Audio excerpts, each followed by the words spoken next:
From the OU TV Broadcast Center in Los Angeles, California, this is Brief News Brief, a brief look at today's trending news topics, proudly combating the thought police since 2016. Here's your host, Jayme Heaney. I'm James Heaney, and this is your Brief News Briefing. Yesterday, House Democrats were given a closed-door briefing by Steve Mnuchin.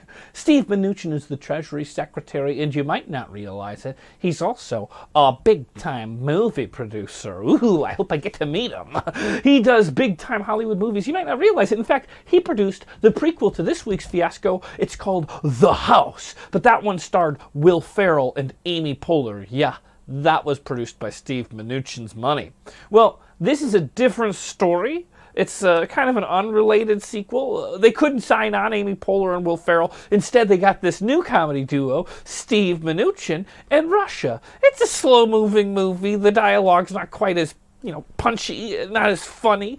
It's mostly just trying to get Russian interests in front of House Democrats, And I'm sure you look confused. You're saying, James, what are you talking about? Well, it's a closed-door briefing, so I didn't actually get to hear it, but Mr. Big-Time Hollywood executive producer Steve Mnuchin tried to convince the House that it was good, well, not just good, that it's great. It's a great time to be lifting sanctions on Russian oligarch Oleg Deripaska. What?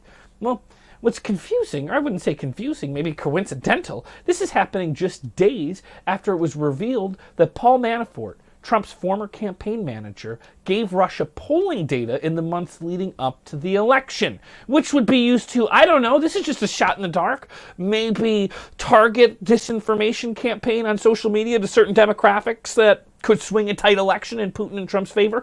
I don't know. Having an influence on Russian sanctions have long been considered a motivational factor for the Russian government to meddle in the U.S. democratic process and to get Trump elected. Now, whether it's the Malinsky Act sanctions that were admittedly discussed in the Trump Tower meeting, or the sanctions that Michael Flynn was controversially discussing with Russian ambassador when he was being surveyed by the U.S. government, sanctions with Russia have always been at the center, or at least close to the center, of every Russian scandal connected to the Trump campaign. So, I guess it's the giant pit in the middle of the giant peach. And I'm James, and I'm just trying to chew my way to the center of it. So what can House Democrats do to try to stop Treasury from easing sanctions? Well, Pelosi said, we'll see. So maybe there's nothing. I don't know. That doesn't instill much confidence. Maybe there is no power that Congress has to stop this slow-moving queue of Russian policy seeking its way into the U.S. lawmaking bodies. So why is the Secretary of Treasury essentially lobbying Congress on Russia's behalf? I don't know. It makes me want to scratch my Mnuchin. That's a good one. Well, it's official today. It has become the longest government shutdown in U.S. history. Trump always likes to have the biggest, the longest, the bestest. He's got the biggest, longest government shutdown in U.S. history. Today should be payday for hundreds of thousands of federal workers. But because of the government shutdown, no, not gonna pay you. You get no money today. 800,000 federal workers will not be paid today. Half of those employees, mind you, are still working anyways and not getting paid. Who's out there working without pay? We're talking federal workers that are keeping us actually safe day in, day out. We're talking TSA workers, FBI agents, Custom and Border Protection. We're talking Coast Guard, air traffic controllers, federal corrections officers at prisons. Homeland Security is closed during a shutdown that is supposed to be about creating a more secure America. Now, Trump has not as of yet declared a national emergency to pay for this vanity project wall, but if he did, do you know where that money would come from? The federal disaster relief funds. So all those hurricanes and fire damages from the blind greed of corporate America not wanting to give up oil. It's not a story about that. I'm sorry. I got a little crazy. But let's just be honest. We're getting more hurricane damage and the prices of recovering from these fires are raising. We're going to use that money to build a what? Well, sorry. Sorry, devastated communities. Trump wants a wall, and the man likes to get what he wants. There's no sign that this crisis is going to end soon. There's many reasons to be furious about this madness, but there's something that really pissed off the tree-hugging producers here at Brief News Brief.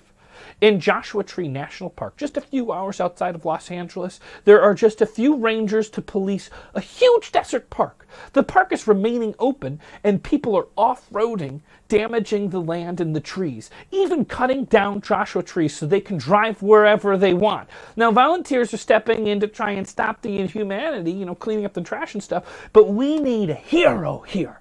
We need a hero, and I think this is a great time for a masked vigilante that's going to protect this national park, and we would dub this hero Josh. I think it's a good name for a hero, but nonetheless, to top it all off, with all of the infuriaties? I'm angry, and all of the things that make me angry, one of them is really the cherry on top. Trump says now that he never said Mexico would pay for the wall. Finally, we've got a happy ending. Sure, it starts from about as dark a place as you can ask, but we're glad that it ends with a shine of hope. A 13-year-old girl, Jayme Closs, who had been missing since October, was found yesterday when she ran out into the freezing cold of northern Wisconsin onto the street to beg for help from a woman who was walking her dog. Jayme's parents were found murdered in her house back in October, and there had been a months-long manhunt looking for her, dead or alive. Well, she is alive.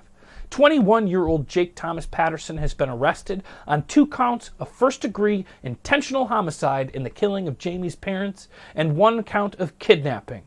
Patterson, officials said, planned his actions and targeted the teen and had subsequently taken proactive steps to avoid detection, as local and state and federal enforcement agencies looked for him and the missing girl.